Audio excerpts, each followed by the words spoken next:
Tetangga Taman Seri Marina iaitu Encik Anwar Effendi Abdul Aziz. Untuk itu kembali dulu bersama rakan setugas Dek Kasapuri. Silakan.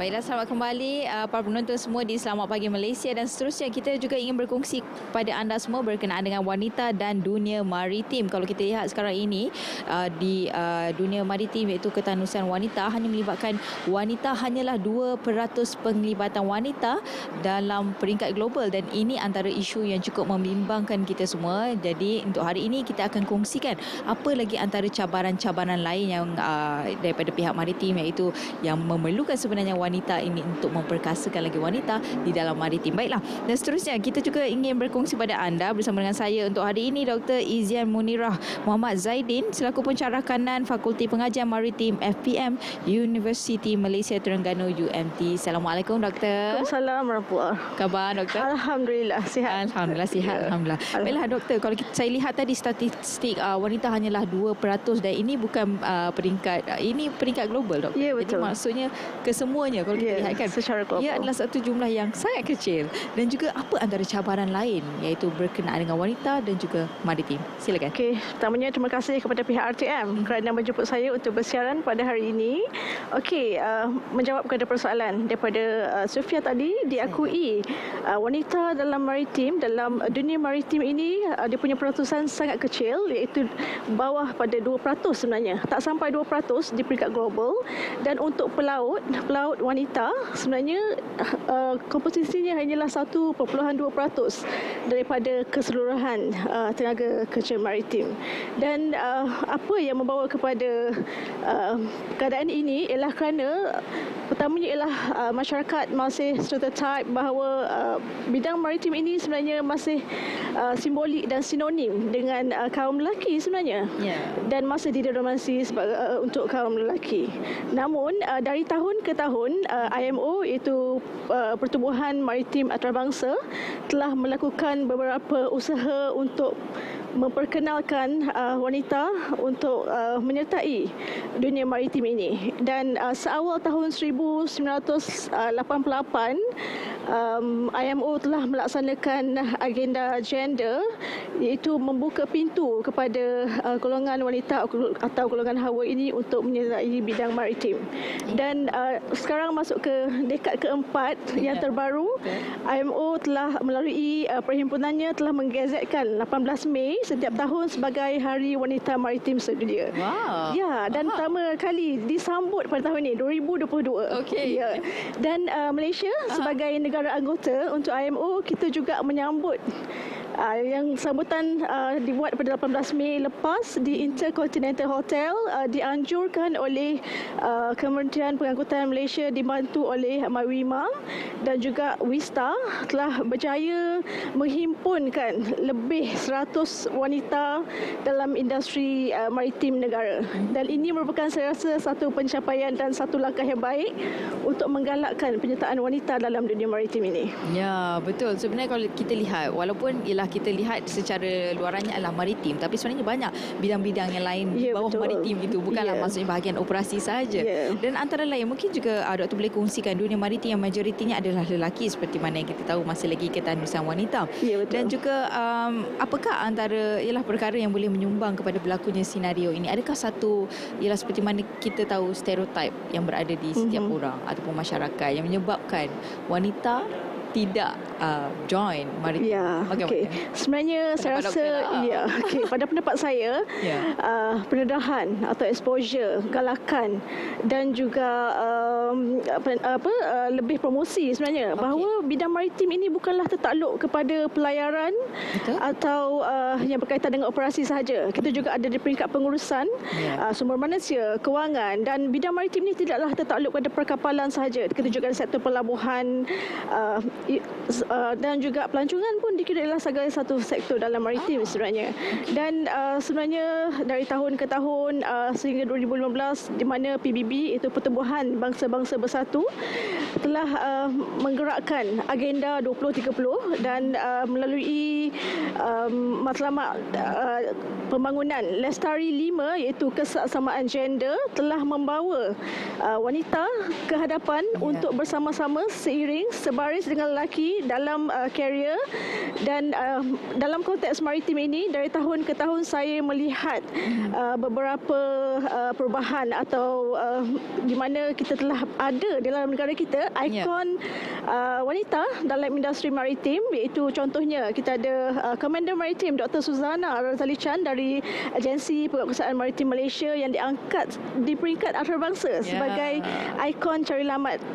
Dan kita juga ada Kapten pertama maritim wanita iaitu Kapten Ismaira, dan kita juga ada inline itu Hakimah Saiful Bahri, Dr. Yasmin Muhammad Hasni. Kita juga ada daripada pelabuhan Puan Siti Nur Aisyah Azizah yang memegang sebagai jawatan sebagai General Manager. So saya kira ini adalah satu pencapaian atau perubahan yang positif lah sebenarnya. Betul, sebenarnya banyak dah ikon-ikon.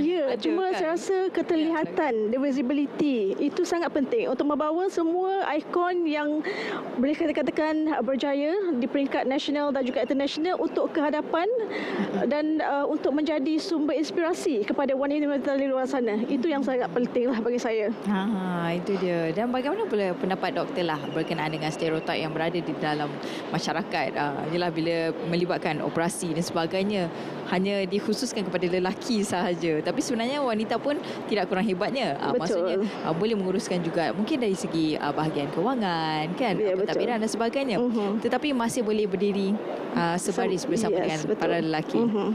Okey, sebenarnya bahawasanya saya, pada pendapat saya, jika diberikan peluang, jika wanita ini dilengkapi dengan latihan yang cukup, pengetahuan yang cukup, pendidikan, dia dapat meningkatkan kecekapan sebenarnya, kecekapan, kepakaran, dan peluang ini patut diberikan sama rata, iaitu wanita dan juga lelaki, dan tidak seharusnya dinafikan hak untuk seorang wanita. Tapi saya yakin di Malaysia ini kita telah menerapkan SDG 5 itu kesetaraan gender, di mana kita memberikan hak yang sama rata sebenarnya. Dan even dekat universiti Malaysia Terengganu, jumlah pelajar lelaki dan perempuan adalah seimbang.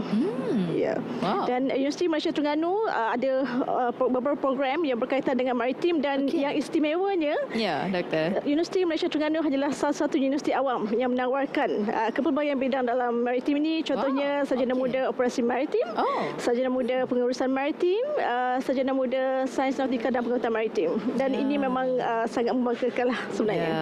Dan antara student-student yang mengambil kursus tersebut wanita ramai. Ya, betul. Ramai wanita. Dan antara pelajar saya dia seimbang. So kita tak ada diskriminasi. Ia bergantung kepada kelulusan mereka lah. Baik, sebenarnya dah ada pelapisnya tapi masih lagi dalam peringkat belajar lah, kan, doktor. Jadi kita mengharapkan lagi semakin ramai lagi wanita-wanita luar sana yang ialah sedar tentang sepatutnya mereka berada di dalam maritim untuk membantu, dan terutamanya untuk keadaan negara kita dan sebagainya, kan, pertahanan dan sebagainya. Dan ini merupakan ialah sektor yang cukup penting buat kita semua, sektor negara. Dan antara yang lain juga kita nak tanya jugalah kepada doktor, apa lagi antara usaha yang boleh kita lakukan lah untuk meningkatkan kepimpinan wanita dalam industri maritim selain daripada usaha seperti UMT sendiri yang mungkin boleh dicontohi oleh universiti-universiti lain untuk kita memperbanyakkan lagi pelapis-pelapis pada masa akan datang? Okey, sebenarnya bila bercakap tentang kepimpinan dan wanita, dia sebenarnya satu subjek yang kontroversi sebenarnya. Okey. Namun saya rasa perlunya kita menyediakan ikon-ikon wanita atau pemimpin wanita, kerana cabarannya jika kita tidak menyediakan atau kita tidak membawa wanita ke hadapan pada hari ini, dia memberi cabaran secara tidak langsung kepada pemimpin pada masa hadapan. Kerana sifat fitrah wanita, kita lebih mudah terinspirasi sebenarnya. Betul. Okey. Dan untuk menjadi seorang pemimpin, seorang wanita itu perlulah mempunyai jati diri, bersifat lebih terbuka, bersifat lebih rasional. Dan apa yang ingin saya tekankan di sini, pemimpin wanita yang ada sekarang ni di dalam industri untuk come forward, untuk berkongsi pengalaman mereka, untuk berkongsi kejayaan mereka. Dan support system sangat-sangatlah penting. Dorongan, galakan daripada keluarga, daripada orang sekeliling. Dan untuk pengetahuan Sofia, Malaysia mempunyai 3 persatuan. Wanita dalam maritim yang untuk menyokong wanita dalam maritim yang sedia ada, dan juga untuk memberi galakan kepada wanita di luar sana untuk menyertai bidang maritim ini. Dan pertamanya kita ada MyWIMA, Malaysia Women in Maritime.